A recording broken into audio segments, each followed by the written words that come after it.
There we go. Okay, well, it's nice to see a few familiar faces. If you are new to Scion Talks, welcome. This is a series, and we're bringing founders, execs, C-levels, operators that are building in the intersection of technology, sustainability, and nature. And for those of you who are here for the first time, long story short about me, now you know that I have a 3-month-old, but more on the kind of work background. I've always been in startups. I used to run Google's accelerator in London many years ago, many, many moons ago, before I joined the dark side of venture capital.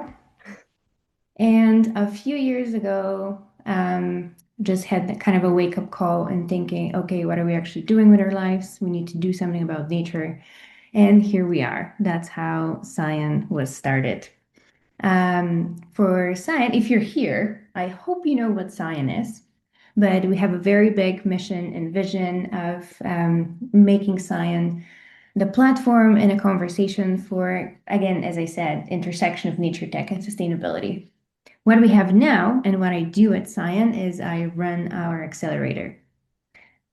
And for the founders in the room, our accelerator applications are now open. And it is a 10-week program. We have amazing mentors, and we're focusing on getting all these ecopreneurs on the market and getting you money. Because at the end of the day, to make things sustainable, you need the cash. And on that note, Michelle is actually one of our amazing mentors, and she leads the MVP session in week 3. So I was very excited to have her here. We're not going to talk about MVP today, though. We're going to talk about all the unspoken things. Michelle, remember when we started thinking about, okay, what do we focus on? What do we talk about? We were like, okay, let's put all the star founders, like all the cities out there. And we're like, no, let's talk about all the things that people don't want to talk. Mhm. But yeah, would love for you to share with everyone about Wildya because that's a journey on its own. And it's just an amazing story that I like hearing every time. Yeah. Thanks so much for having me, Marilla. It's so wonderful to be able to have this conversation with you and with everybody. So really quickly about Wildya. So we are a community of ecopreneurs. So we have a community platform where we run events. So we have weekly events that are masterclasses for you to come and learn from other ecopreneurs. We held kind of sessions together where we brainstorm things. And then we have a whole lot of resources for ecopreneurs. We also run a beginner boot camp. So we've just started our second beginner boot camp in February, and that's to get ecopreneurs up and running off the ground to get them started with all the resources they need. It's an 8-week program, and we're very excited because we also just won some scholarships for that. So we were able to open up more seats. So it's been a very exciting start of the year for us at Wildya. Yeah, that's amazing. But before we continue, I want to start with what do you understand when you say ecopreneurs? I mean, I absolutely love this term, and I have shamelessly stolen it from you. Yeah, so we consider it to be anybody trying to kick off a venture for nature. So doing something positive for nature or for the planet, climate as well. But Wildya tends to be sort of more nature focused and biodiversity focused. And these are people, it doesn't have to be a business. So we serve also people trying to kick off nonprofits, communities. A lot of people are doing sort of like grassroots organizations. So all of these kind of fit in our ecopreneur.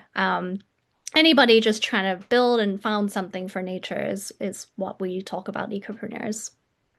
Yeah, I think this is where kind of the main difference between the Science Accelerator and the Science Society and Wildya is. In the accelerator, we're focusing on specifically tech companies that are building some kind of a software that can be easily scalable. And for our science societies, where the community can come together, all these ecopreneurs, all these NGOs. So it's great to have more and more companies that are doing this in more Absolutely. communities. Yeah, we need as many as possible. Absolutely. Okay, cool.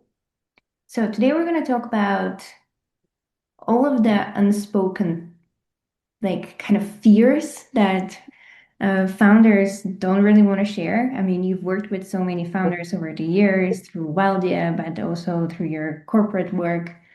Um, what is the struggle that shows up the most every single time? And like in a way, like founders can really name it directly. Yeah. Yeah, so a lot of the founders that we with are at the very beginning stages of their journey. And this doesn't mean that they are beginning their career. Mhm. So many have had a great career and they've developed a lot of skills in a certain field. But now they're looking to kind of transition and figure out, okay, they often have this passion for nature or something that they want to do. They often really feel like they want to found something of their own. And they're incredibly amazing, skilled people, yet they're really imposter syndrome gets to them. So they're lacking confidence because they feel like, oh, they're not seeing their skills. They're just seeing, like, I am trying to bring this to a new space, and how do I do this? And I'm not worthy. So I would say the thing that shows up over and over again is just this, like, lack of confidence or imposter syndrome that, unfortunately, if you're not careful, can really hold you back. It's not really anybody else holding you back but yourself, and the idea that you have to now put yourself out there in this new space. I've seen it paralyze people before, and that's what at Wildyo we try to help them with as well as part of our programming. Yeah, I mean, I totally get you. We have something similar because some of the kind of profiles that join the accelerator are also scientists and academics. And it's exactly what you're talking about. They are, PhDs with patent pending inventions, super smart. Yeah. Every second word that they say, I don't understand. Yeah, But, exactly. Incredible people. when it comes to, how can this actually make money, then they kind of get paralyzed. Hmm. Yep, for When was sure. that kind of aha moment for you when you were working with these entrepreneurs? Yeah. Like when you actually realized that the problems are not that technical, but more internal. We're going to talk about the lack of money after. Yeah, yeah, that's a problem too. But yeah, the whole, I think for us, we had this hypothesis that it's like, oh, well, we can just like give people a ton of resources, like maybe Mhm. business resources, like you talked about, like maybe it's scientists, but then they're like, oh no, how do I make money? And we can like educate them on the business side of things, and we can just give them a ton of information. But as I was doing my own customer discovery in Wildya, I just kept hearing over and over again, like this imposter syndrome coming up. And so it's like we don't want to just overwhelm people with more resources when they're just trying to get started. They're already kind of overwhelmed. So it's kind of an aha for me that they need the resources, they need the templates, they need the help, they need, things that save them time, they need the information. But then this also has to go along with the support and the confidence building and the other side of things. So that was kind of an aha. It just came up in my customer discovery, and I was like, oh, okay, that's why maybe people aren't just like downloading every template we have because it's just too overwhelming. So we're figuring out new ways to kind of share with them in a different light that kind of takes them on a journey. And yeah, I totally get that. And we've noticed something similar, especially with so many accelerator programs out there. I mean, obviously not that many focus on nature tech specifically, but sometimes marketing 101, sales 101, that's the same thing everywhere. And one thing we did, just shooting an idea here, we actually implemented an AI overlayer uh, Hmm. in in every module. So instead of, giving them a resource to read, because, let's be honest, you're either overwhelmed or you don't have the time. Exactly. Yep. How can we tailor the content that's specifically for your company and your specific business case, which we've noticed that people really appreciate. Yeah, that sounds amazing. And another thing that we hear a lot, I don't know, tell me if the same case for you. I speak with a lot of founders, especially now when we're running all the interviews for the new intake, and so many of them say, "Oh, well, I'm not ready. I'm not ready to Yes. start." Yes. Is there any kind of tip that you've seen or that you've given to a founder, like something really helps them move before they feel ready? Because let's be honest, sometimes you're never ready, never feel Yeah, ready. you're probably never gonna feel ready, but what we learned in our boot camp, I think this was like very helpful to us, is just how they built the whole group built this support system around them. And I'm sure you probably see that with the accelerator too. But for us in October, we were really, when we launched our boot camp, we w witnessed this like power of the group in a small, safe space that really allowed Mhm. people to start to dip their toes in. And so we actually have now a pillar on our boot camp where we measure kind of confidence. So we do a pre-survey and a post-survey, and we ask them. Um, and that's cool to get that data, but also just seeing it like qualitatively, like people coming in not even knowing like, oh, I'm not ready because I haven't named my business, for instance, or Mhm. and then I'm not ready because like I mentioned a name to my husband and he thought it was funny and now I feel terrible because like so just having that small group, people started to really support each other and t they took their first steps, for instance, to start posting on LinkedIn about what they were doing. And they had a support system of everybody else in the boot camp to like drum up, some enthusiasm for them. So all of these kind of things, this like small support really helped. And just watching people starting with like, oh, I don't know how to name my business, so I cannot move forward to ending giving this amazing pitch to our LinkedIn community. It was just incredible to see that transformation in confidence, and I really do truly think it's because of the support that they had from their fellow boot campers. Hmm. And this actually takes me to another very common thing that we see, and I'm sure you have witnessed something similar. People are so attached to their original idea, Oh yeah. Yeah. and it's so hard to help someone let go of that idea without also losing the mission behind it because they feel Mm. so married to it. But Yeah. sometimes, especially what I've seen when I have to put my venture capital hat on, like sometimes you have an amazing idea and you just need a very little tweak to actually make it Exactly. scalable, bigger. But, I also feel like some people have that fear that, oh, if it's making money, it's bad for the environment. Like, how are we kind of marrying this thing? What do you think? Yeah, no, I think like the one thing is that money, I mean, that's the world we live in, and that's going to power your mission. So I don't think you should ever feel bad about that. You can always keep what we try to do at the boot camp is we really try to have people talk about their vision and their mission, and we try to show them that there are different ways to get there. So rather than like hooking on to the specific idea, Mhm. um, if you kind of connect more with your vision, there are a lot of different pathways that you can take to get there. And like you say, sometimes it's just like a small tweak of your idea. But if you get so attached to that one idea, you're actually going to hold yourself back. Because you do need to bring people along with you. Um, you do need money to fund your mission. So, learning from that and being open to taking slightly different paths, it's normal. So like we also talk with our community a lot about how Wildya didn't start where we are now, like the different iterations of Wildya. We talk about that's like kind of a normal thing in organizations. And actually, if you're making tweaks along the way, you're on the right path. So we try to start people having that mindset. And then, of course, there are risks associated with like getting too attached to your idea because if you're not gaining traction, then that could be wasting your time and money as well. So we talk a lot about those different things to try to say like stick to your vision, your mission, and be a little bit more flexible on your idea. Yeah, I mean, there's always a tension between staying true to nature and making something that people will actually buy and pay money for. Yeah. I think like it's a common question that we asked, and actually, someone submitted that question before.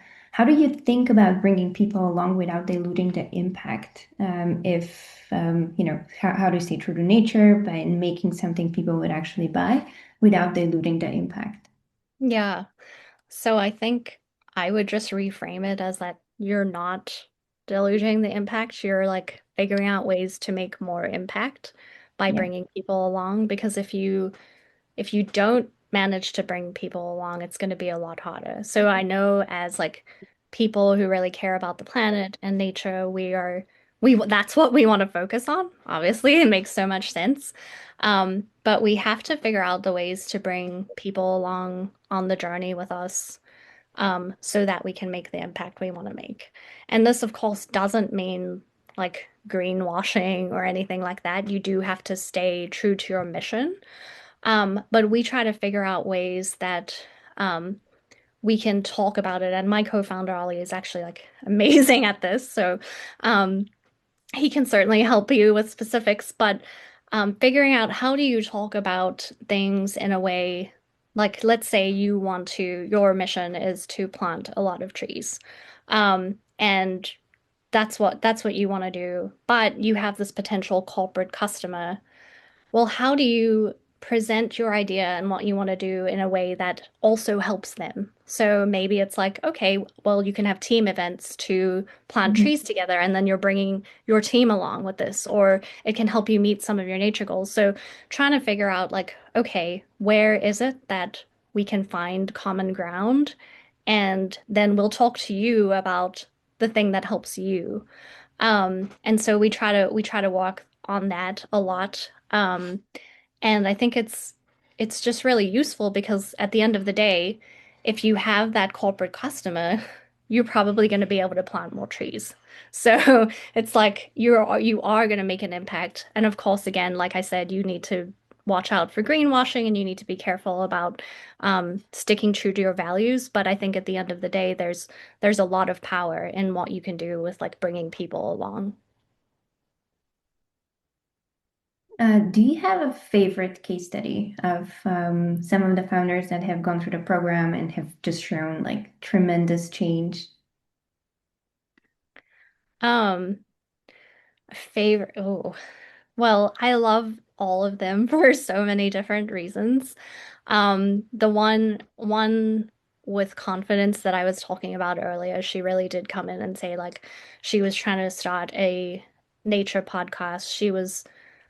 She had so many amazing ideas, but she was like very stuck on just like getting started with the name of her podcast and like how to put it out there. And she didn't really want to talk about it. And then she just sort of blossomed and made this amazing pitch. And now she's like recorded her podcast. So like that one in terms of confidence.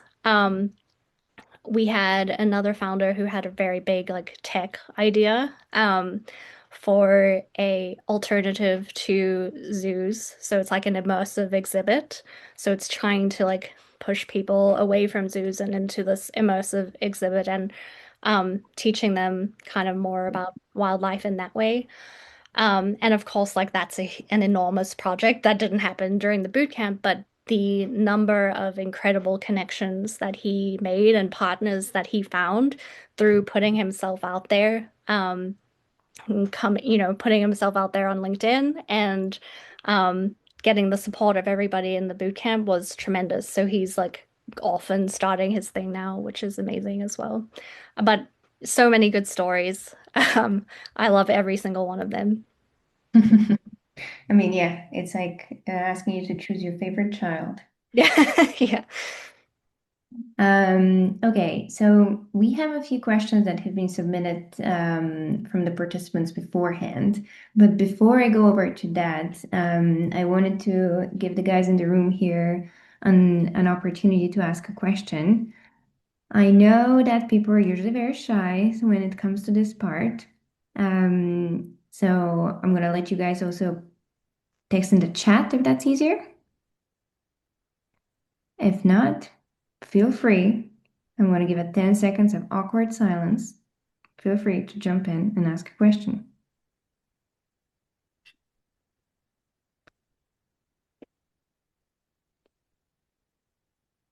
It is always like that. We only need one volunteer to kind of open the space. I would like to ask a question. Hello. Uh, Hey, Thank you very much for the honesty and the shared experience. I would like to ask because we dived really deep in what's holding really entrepreneurs and founders back, and it's the internal world. So, if you can give any, for example, tips that have helped you, I would love to hear. Yeah. I would say that you just sort of have to like push yourself a little bit to make that first step. And try to do it with, try to find a community where you can do that. So, like I talked about the support that we have found, it's often people who, it needs to be somebody who really understands your journey. So, in Wildya, it's a lot about people who are going through the same things because they're trying to build for nature and the struggles that come with that.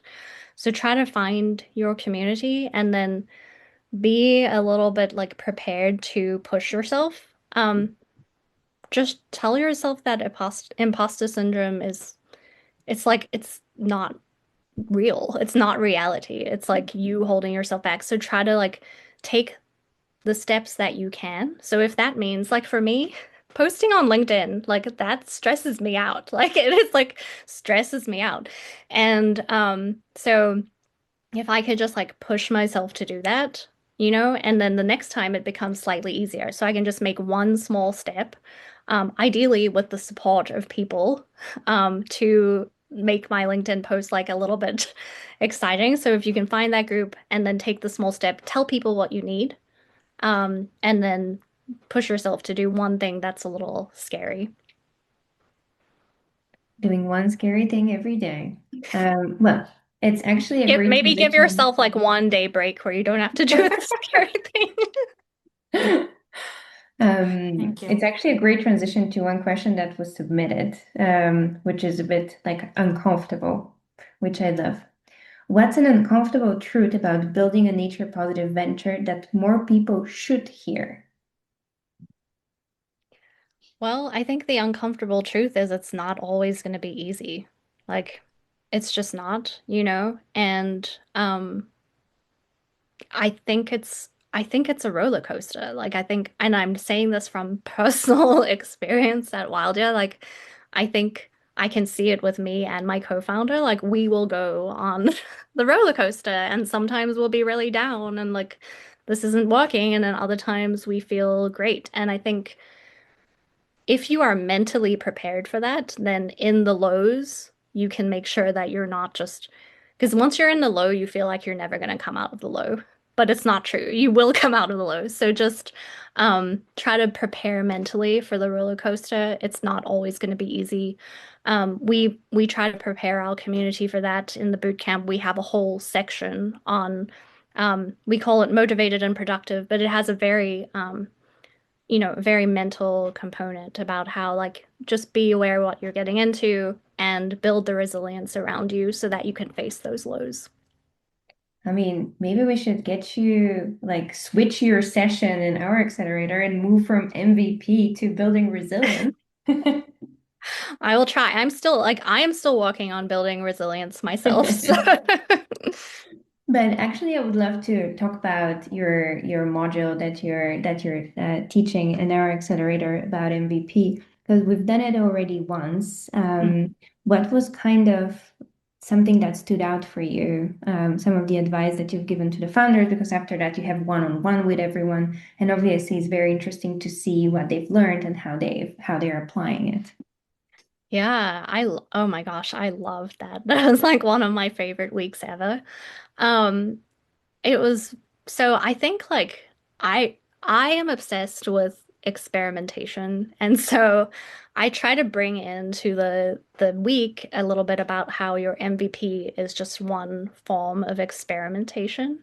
And that can then help you no matter where you are. So even if you're building an MVP, or if maybe you're a little earlier than an MVP, or maybe you're later than an MVP, you can always experiment and try to learn with what you're doing. So what I mean by this is like learn from your customers, either asking questions or trying to figure out a way to measure something.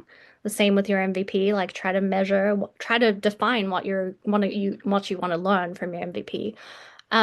And so I loved then the one-on-one conversations and seeing how people were thinking about like bringing this experimentation mindset to their MVP, what they were looking to learn from their MVP. It was just wonderful conversations and yeah, I think I got really nerded out by it because I love the experimentation piece. I mean, you can tell that you love it because your sessions was one of the most highly rated in the whole program. Oh, oh, nice. Thank you. Um, and before I go again to the questions from the audience, I'm going to give another opportunity for people to jump in. And while people are getting their strength and courage and building courage, why don't you, the rest of you, give me an emoji? Give me an emoji if you are a tech founder building something in nature. Okay, and give me an emoji if you are just here to learn a little bit more about the program. Great. Great. People need that glass of wine more than I did. Okay. Okay, great. Um, I'm going to ask a question from the audience that has been submitted. And then I'm going to ask you a few questions about Wildya, as kind of like your own personal entrepreneurial journey. Let's see. Um,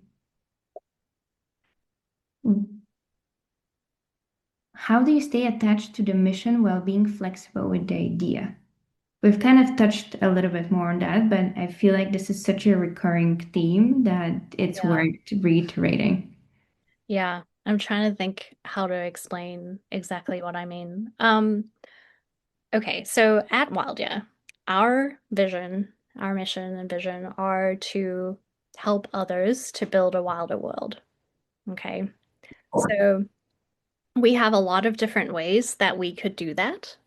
And there are a ton of different people that we could involve in that. We could go and help people on the ground with conservation. There are just a ton of different ways we could reach that vision. We actually started by we were going to help people who were already scaling their NatureTech venture, their NGO, whatever, people who are trying to scale. But as we did our customer research, we saw so many people who needed help at the very beginning stages that that's where we switched our idea a little bit to help them because those were the first people we could help. Doesn't mean that eventually we won't help scalers too. That's part of our vision, but we needed to shift and do what we could right now. So we're still reaching the vision. We're still helping people build a wilder world. We're just doing it in the way that we believe makes most impact right now. And just on that, because we've been following your journey when you were doing that transition in a like I wouldn't call it a pivot because you're still as you said like kind of fulfilling the same mission, but you did it so elegantly. And I think that I want people to understand from today. And if there's one thing they need to take away, that would be it. Like just over communicate. Like if you stay true to your mission, just over communicate. And I think people are so afraid of, oh, what is going to happen now if I change? Like, what are people going to Yeah, say? exactly. Well, firstly, like the thing, the good and bad, is that people aren't like paying as much detailed attention as you think. So like don't what you to you it feels like, oh, this is like a huge thing, but not to other people if you do it elegantly. And I will give my co-founder all that credit, Ollie, because he is amazing at making these communications. One of his things that is very near and dear to him and how he's been very successful is building publicly. And so he is very honest with our community about what we're doing. He's honest about how it feels. Like he puts all that out there, and I think people love to follow his authenticity. And so yeah, I would just say like, put it out there. People want to support you. People want you to succeed. And so it's not as big of a deal when you think like, oh, I'm making this transition. Like we just gained more people who are interested in following us, and the people who were supporting us before are still supporting us. So it's not as big a deal as you think. I mean, I think that's exactly what you said, like building with that transparency and authenticity and just staying true to your voice matters so much in whichever kind of direction you decide to go. But Mhm. you're also right, people don't really care that much as you think they do. Yeah, My new mantra for like this year is better done than perfect. Like, exactly. like sometimes. Exactly. No, if you try to be perfect, it will never be done, right? And we need action. So, Yeah, and sometimes like this is probably one of the most given advice that that I've given to founders over the years. Just, just put it out there, test it, iterate it, do it again, but do it with authenticity. Um, exactly. yeah, sometimes forget my own advice and It's always easy to forget your own advice. got stuck in exactly what color the button in the newsletter would be today. Like, Yeah. another question that it's very interesting. And people have been asking this in previous webinars as well. So it's very interesting to see how different guests approach it. It's about greenwashing, yeah, not a surprise. And I think people are so afraid of the word these days. Mm. So where is the line between smart positioning and greenwashing? Like even the ecopreneurs are afraid of being seen as greenwashed and too marketing-y. Yeah, I mean that's that one's really tough, and I I would be skeptical that you should be afraid as an ecopreneur of greenwashing. I'd worry more about like who your partners are maybe, Mhm. and try and like, yes, don't do anything for money, right? So you need money for your impact, but don't do anything if if there's a partner who doesn't align with your values, then obviously you can say no. But I totally understand that, and I really I don't know the answer, but to me, it's like, yeah, we don't really want to get in this position that we're so afraid that we do something that is like greenwashing that we can't do anything because that's not going to help the world. So yeah, I don't know the answer to where the line is. I would say like try to establish your values, and then it's probably less about you being the greenwasher as than like who you work with. Okay, there are actually so many questions. How do I choose? Again, any questions, pop in the chat. If not, I'm just going to keep going through as we have around 5 minutes left. And I have one last final question about your advice for everyone. Uh, Okay, so that's actually a question towards you personally. Um, what is one failure you can reframe as learning? Oh, good one. I love it. Love that question. Okay, I just had one the other day, and nothing, first of all, nothing is a failure. Okay, so but I thought it was a failure the other day. So we were running this event in our community, and the first one, it was a new event, and the first one was like kind of chaotic, and I was like, oh my gosh, this is like nobody's gonna come back, and we have to change it. And then we changed the event and we did a completely different format. And then people like responded to our survey and they're like, no, we actually preferred the first event. And I was like, how did I get that so wrong? Like I was so sure. But then I realized so I was like kicking myself because I was like, oh, I overcorrected for something. And I was like, that was a failure. But it wasn't because then I realized, like, once I thought about it as a learning, I realized we tried like two different extremes of the event. And actually, our community was ready for the more chaotic event. They want, Oh, I think did we lose you? oh no, Ah, I'm okay, you're back. sorry. No, I I think was you're just saying back. can you hear me now? Yeah, yeah, the community was ready for the more chaotic Yeah, format. exactly. And so that was my learning. Like, oh, we can do that. And it wasn't a failure. Now we know next time what to do. We tried two extremes and now we can find like the middle ground. So, I guess the moral of the story is like keep asking and keep doing that customer discovery. yeah, and don't think of every like, oh, if you get it wrong, you're never going to get it right. You're never going to know everything your customers want. You're just going to keep trying. And it's not a failure, it's a learning. Well, I think that's a great transition to my last question. Um, I mean, I hope people who joined today are feeling a bit less stuck or behind or a little bit more kind of confident or at least not alone. What's the one small shift in mindset or like action you would hope people will take away from tonight? Yes, I would say go and ask yourself, what do I want to learn tomorrow? How am I going to put myself out there and learn from it and then adapt? And this applies like to your business or whatever you're building. It also applies to your personal life. So if you start to have the mindset of like, because if you think that you're gonna fail, then you will fail, and then you if that stops you, then you're done, right? But that's not how it works.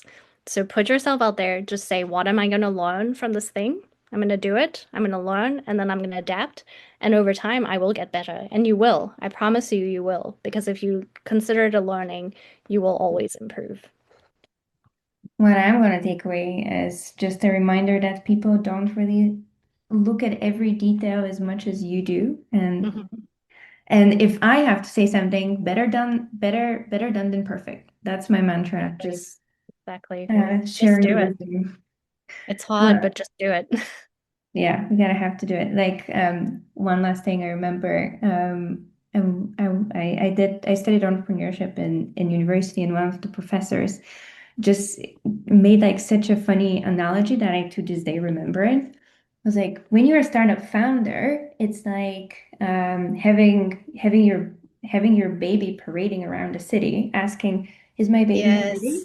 Is my baby pretty?" Uh, Yes. It's and so you hard. It's your thing. Exactly.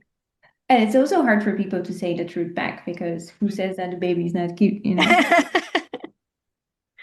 Very Um, true. awesome. Well, Michelle, it was lovely having you.